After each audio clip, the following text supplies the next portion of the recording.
Alith Anar, your hatred of the Dookie is beyond compare. Your very name strikes fear into their icy hearts. As it should. They are traitors all.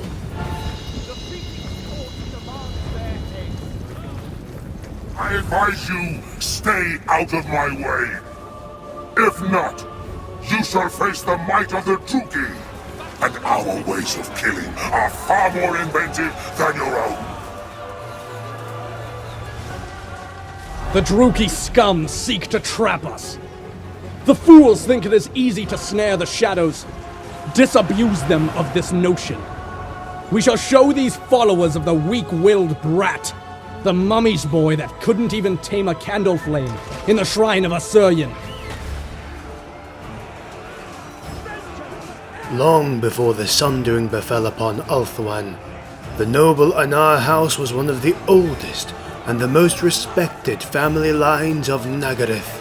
Ere the day Alith Anar became the Shadow King, he was the young grandson of Aloran, the patriarch of their house and the flag-bearer of the first Phoenix King Ganarian.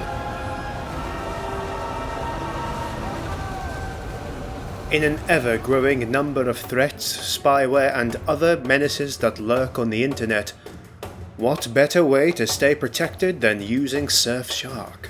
Surfshark is a VPN service that turns you into an anonymous and hard-to-trace online user, and makes the internet a safer and more enjoyable place for you by being jam-packed with features to get the most out of your browsing experience. Reach your favorite sites and services, even in countries that ban them, as Surfshark bypasses censorship and geo-blocking to give you access to your favorite web services, games and series.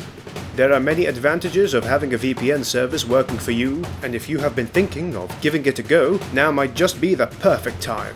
Follow the link in the description and enter the promo code for a massive discount and 3 free extra months. It is easy and risk-free to try. Surfshark offers a 30-day money-back guarantee, so if you don't like it, you can simply cancel your subscription and get your investment back.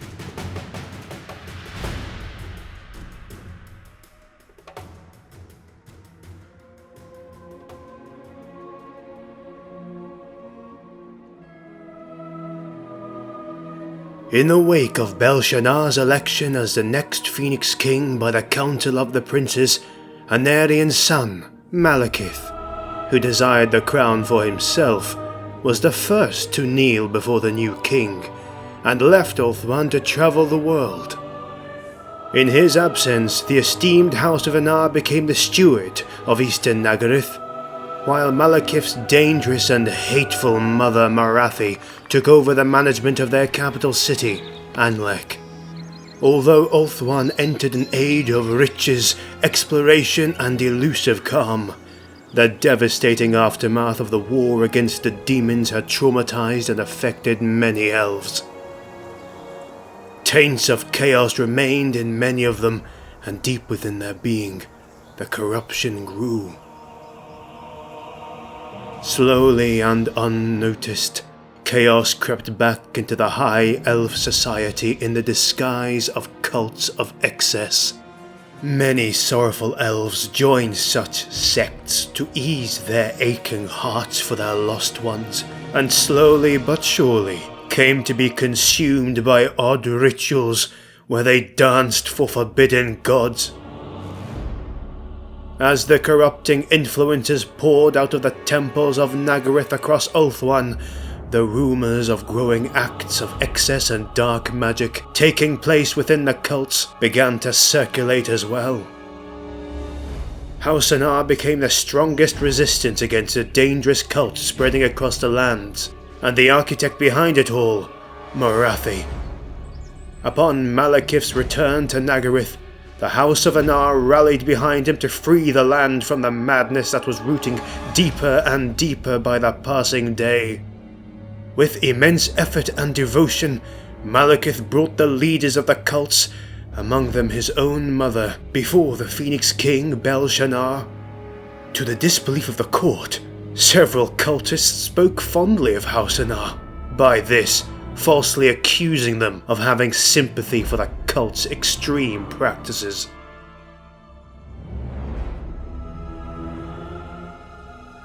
Following this heavy allegation, Malekith ordered his lieutenant, Yisa, to place the Anar family under house arrest until their case was further investigated. Confused by the unexpected turn of events, Alith travelled to Tor Anrock to clear the name of his family in the king's court. Although the Phoenix King himself doubted the guilt of the Anars, he was wary of taking action. For many years, Belshazzar had felt desperate whilst the cults gained sovereignty, yet hesitated to openly march into Nagaryth to act upon the lands of the former Phoenix King.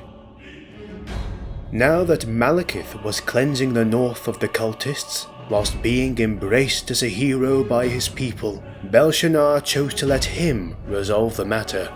Yet his trust was misplaced, for a terrible scheme was finally about to be unveiled, and they were all deceived. In the presence of the council, Malekith shockingly accused the Phoenix King to be a secret devotee of the cults. Before he could even defend himself, the king fell dead as his poisoned cup rolled over the floor. In that moment that changed the entire history of the elves, agents of Malekith stormed the chamber where the Phoenix King had fallen and slain any and all opposing princes of the council without remorse. Hidden in the city, Alith witnessed the slaughter while the armies of Anlek took over Tor Anrock and declared the rule of the sword. When Malekith's plans backfired, as the flames of Azurian rejected him as the new Phoenix King, and he was left severely burned, his badly disfigured body was taken to the north, to his mother by his followers. While Ulthuan drowned in chaos without a proper ruler and many of the figures of authority were dead, Alith made his way to the ancient seat of his family in Elenadris. Troubled as he was by the portents he had seen, Alith was glad to find his father, Ithlir, planning an organized defiance against the forces of Anlek and their corrupted acolytes. Meanwhile, Alith became the leader in the guerrilla war against the sadistic followers of Marathi, the Dark Ones that called themselves the Druki. Upon rallying the elves of Nagaryth who were still loyal to the Phoenix throne, House Anar faced the Druki at the Battle of Dark Fen. Although outnumbered, they held the upper hand for a long time by sheer determination and the extremely well-thought battle strategy of Ithlir. For a moment, as the black arrows showered the frenzied army of the Dark Elves, the forces of House Anar dared to hope for an unlikely victory. Yet destiny was cruel, and it fell upon them in the shape of a black dragon that tore the skies above them. The roaring creature grasped Ithlir and destroyed him in mere seconds. In his last breath, as blood foamed in his mouth, Ithlir managed to warn his devastated son to flee for his life. Retreating into the marshes with the few survivors of his house, Alith and his men were followed for many days before the chase was finally brought to a halt. Upon arriving in Elenadris, the survivors found their home in ruins, and their people wiped out as the consequence of their resistance. Alith's grandfather Ilorin was taken to Anlek to rot in the dungeons and was never seen again. Nagaryth, once a true jewel of the elven realms, was now an utterly ruined land, desperately desolate and grey, forever tainted. The rest of the island of Ulthuan seemed to despise the folk of Nagaryth, for they considered them corrupted with chaos, despite the fierce military resistance for which they had paid a hefty price. The remaining noble houses within Nagaryth decided that there was no hero better suited to lead them than Alith Anar, and crowned him the Shadow King. As the moon shone upon them beneath the Dragon Pass, each one of them swore a blood oath to never rest until the world would be rid of the Witch King's malice. On that day, those elves swore an oath of vengeance that would drive their actions going forward. By devoting themselves to their lord, the Shadow King, the elves of the great families of Naggareth became the first of the Shadow Warriors. We are the legacy of Naggareth. Although Malekith had gone to the west far away, there were still dark elves roaming in Ulthuan. The Shadow King and his warriors quickly gained a well-deserved reputation as master assassins and an elite company of scouts. The bands of Druki were regularly ambushed in their encampments and cut down until the last of them. The warriors bore no mercy for the minions of the Witch King, for they had shown none for the innocent. Soon there was no Druki who did not shiver upon hearing the Shadow King's name. Perhaps the most chilling of such acts of vengeance took place after the Battle of the Griffin Pass. Rather than slaying their enemy on the field, Alith and his warriors nailed 700 dark elves onto the white cliffs to perish in despair under the burning sun. Once the flesh was rotting away after a long time, the worn-down bones fell off to the cliffs and piled up on the sides of the valley road. The Shadow King knew that word of this act would travel far and wide. All the better, for he wished the Witch King to know that not even in his dark castle far away in Naggaroth was he ever safe. Later, Alith sailed to the pale eastern shores of the New World with his fellowship, and came to be more than an inconvenience for the Witch King. His ships were being plundered, his troops were being ambushed, and their supply chains were being sabotaged constantly. The Shadow Warriors attacked decisively, and vanished before any retaliation could be made. Just as his warriors, Alith was blunt and daring to such an extent that he once infiltrated into the Black Tower in disguise. He danced with AnarThe and stole the relic called the Stone of Midnight from her treasury without even being noticed. It was a precious jewel that was long ago given to the bitter sorceress by her husband. Now it was the Shadow King who carried the stone as a shield from any unwanted eyes that would gaze upon him. After centuries, many of the High Elves thought of the Shadow King as a legendary figure that had left the mortal planes a long time ago. Yet the Shadow Warriors know he is still out there wandering the world, and will continue to do so until the Witch King is no more. It is said that one can witness Alith's being on the darkest night of the season of frost as he kneels before the tomb of his father in silence.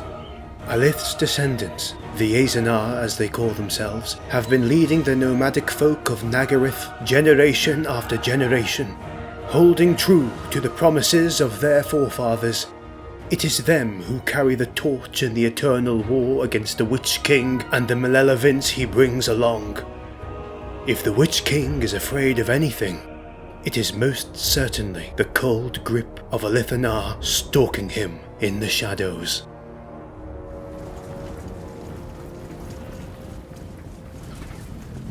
Hey, thank you for watching up until this point, my friends. I hope you have enjoyed this episode today, the same as I did editing it and putting it all together. My apologies for the crappy and low resolution video we have today in this particular section, but I'm recording this with my phone right now. I'm thinking of upgrading my recording gear soon. I'm not the type of guy to do live streaming or recording myself when it comes to creating content, so this is a new for me, so bear with me, and I think we can get better with this over time. So let's get to it. Now, I want to give a special thanks to Adam for his amazing voice acting throughout the whole video. I really enjoyed the way he narrated the entire episode, and I hope you did too. Let me know in the comments what did you think about his performance, and any constructive feedback you may have, as reading your comments is always super useful for the channel and the decisions we make going forward. I also wanted to share with you some of the animated custom backgrounds we are doing for the channel. They are being made by Yuri, a talented artist that has already made and shared some of his awesome artwork in Warhammer groups. I had seen some of his work before over on Facebook before we even started talking, and now it happens that we are working together on a custom background, which is going to be animated, by the way. And this is just a preview. And the main idea behind it is that it can serve as a cool background for sections such as this, in which I'm giving you like a channel update and keeping you up to date with the content that is to come yet for the channel. I think it's coming together really cool. I still have yet to find the exact placement and size of the entire thing, you know, the exact composition, I guess. But I'll keep you updated on the progress of this project as time goes. Please know that more content is coming soon for the channel. I know this past month has been a bit slow, but just know that I've been busy coming up with a few things that will make for a better channel in the long term. And if you want to support the content we do here, please consider checking out our amazing sponsor, Surfshark, as they are currently offering a very useful service with a massive discount. Not every day we get to work with great brands such as this one, and I oftentimes have to refuse working with marketing agencies because they want us to promote crappy mobile games that I know you will not like, or even pay-to-win scams in the form of mobile games. So yeah, this is a cool opportunity to support the channel if you enjoyed the content and get yourself something cool and useful along the way. So if you opt in for the promo code, thank you for that. I really appreciate it. Now, in regard to the upcoming part 2 of the DuarHoltz video, we did run into some inconveniences that forced me to delay it, but know that we are working on it and it's coming soon enough. Personally, I'm very excited for that one, and I'll keep you updated on the YouTube community tab over on Patreon or the Discord we have set up. So my friends, thank you for watching. I see you on the next one. Cheers.